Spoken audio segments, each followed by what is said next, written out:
रामायण की अमृत धारा में आप सबका स्वागत है। सभी सुनने वाले सज्जनों को जय सिया राम जी। रामायण के पिछले भाग में आपने वहां तक सुना था जब श्री भरत जी की सब लोग आदर पूर्वक सराहना करने लगे। अब इसके आगे से अयोध्या कांड भाग 28। सियापति रामचंद्र जी की जय, पवन सुत हनुमान जी की जय, उमापति महादेव जी की जय। जय जय सीताराम जी।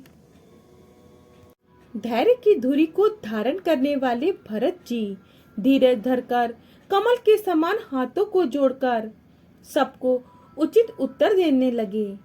गुरु जी ने मुझे सुंदर उपदेश दिया।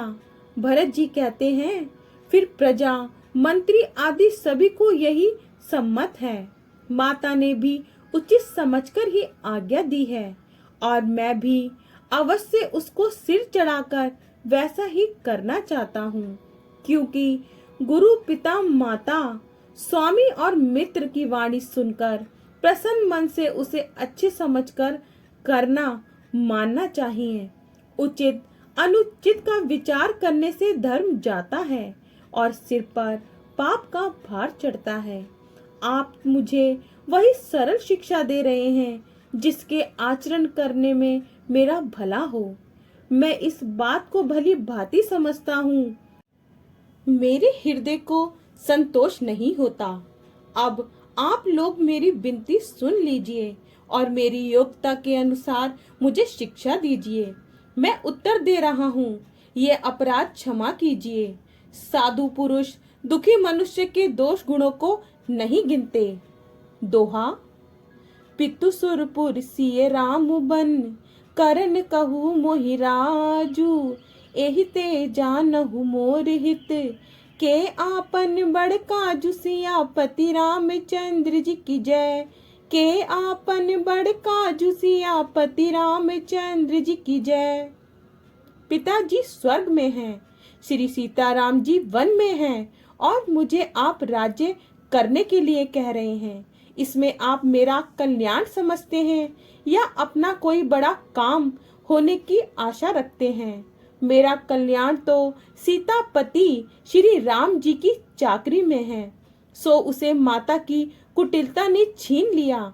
मैंने अपने मन में अनुमान करके देख लिया है कि दूसरे किसी उपाय से मेरा कल्याण नहीं है। ये शोक का समुदाय राज्य लक्ष्मण श्री रामचंद्र जी और सीता जी के चरणों को देखे बिना किस गिनती में है? इसका क्या मूल्य है? श्री हरि की भक्ति के बिना जप और योग व्यर्थ हैं। जीव के बिना सुंदर देह व्यर्थ है। वैसे ही श्री रघुनाथ जी के बिना मेरा सब कुछ व्यर्थ है। मुझे आज्ञा दीजिए, मैं श्री राम जी के पास जाऊं।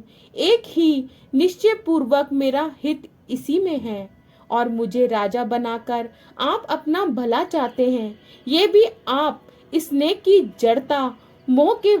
दोहा।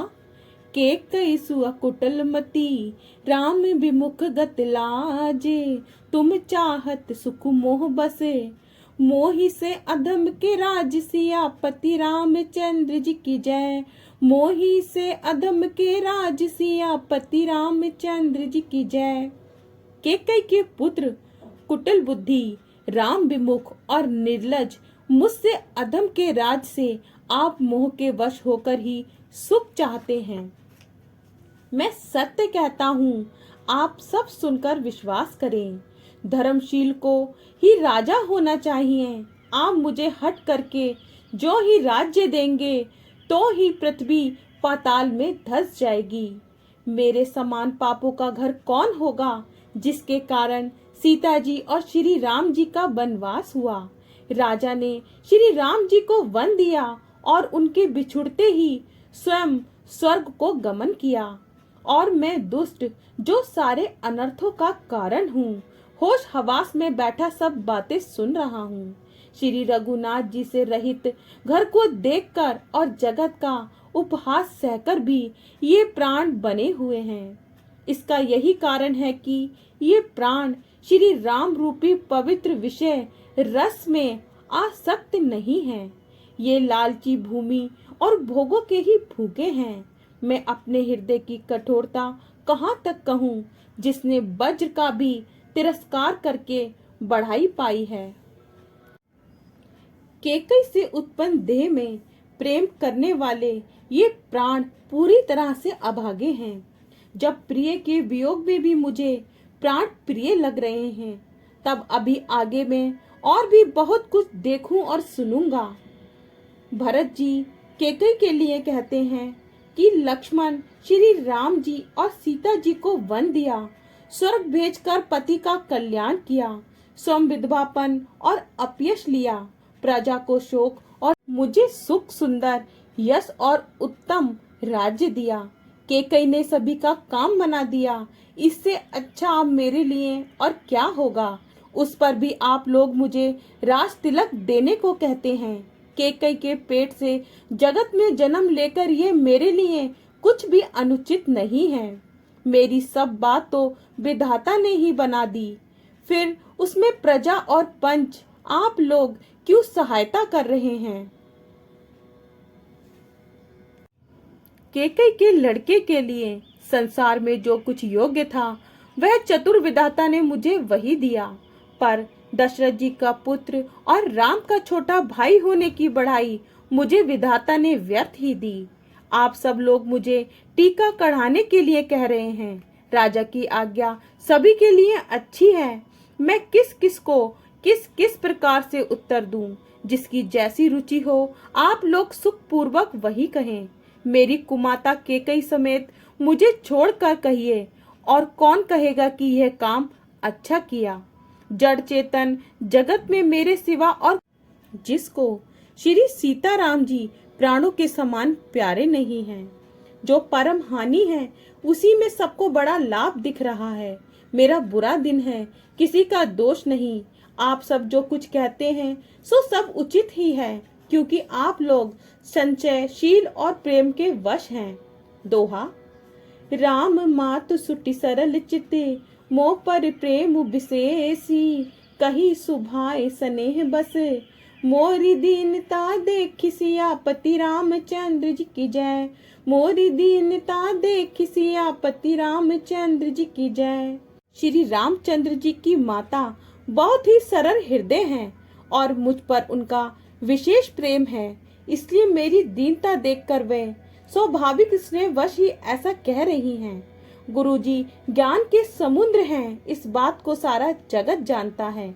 जिनके लिए विश्व हथेली पर रखे हुए बेर के समान हैं, वे भी मेरे लिए राज तिलक का साज सज रहे हैं। सत्य है, विधाता के विपरीत होने पर सब कोई विपरीत हो जाते हैं। श्री रामचंद्र जी और सीता जी को छोड़कर जगत में कोई ये नहीं कहेगा कि इस अनर्थ में मेरी सम्मति नहीं है। मैं उसे सुख पूर्वक सुनूंगा और सहूंगा, क्योंकि जहाँ पानी होता है वहाँ अंत में कीचड़ हो। मुझे इसका डर नहीं है कि जगत मुझे बुरा कहेगा, और ना मुझे परलोक का ही कोई सोच है। मेरे हृदय में तो बस एक ही दुख धधक रहा है कि मेरे कारण श्री सीताराम जी दुखी हुए। जीवन का उत्तम लाभ तो लक्ष्मण ने पाया, जिन्होंने सब कुछ तज कर श्री राम जी के चरणों में मन लगाया।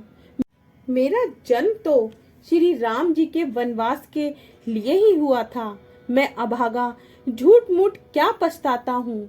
सबको सिर झुकाकर मैं अपनी दारुण दीनता कहता हूँ। श्री रघुनाथ जी के चरणों के दर्शन किए बिना मेरे जी की जलन ना जाएगी।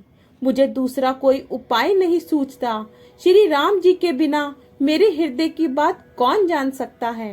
मन में एक ही निश्चय पूर्वक यही है कि प्रातःकाल